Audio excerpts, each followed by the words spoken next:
Olá e bem-vindo ao guia passo a passo da LG, sobre como ligar e desligar os sons da lavadora LG. Você pode ouvir uma melodia ou som de bip quando um ciclo inicia ou encerra, quando você ajusta as configurações no painel de controle, ou sempre que liga ou desliga a lavadora. Você pode facilmente desligar esses sons sempre que desejar. Veja como fazer isso. Primeiro, se certifique de que a lavadora esteja ligada.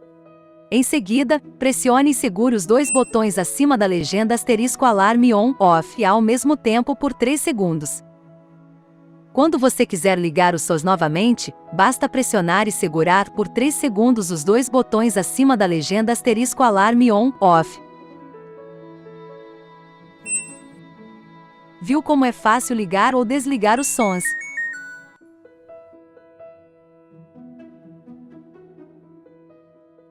Obrigado por usar as lavadoras LG.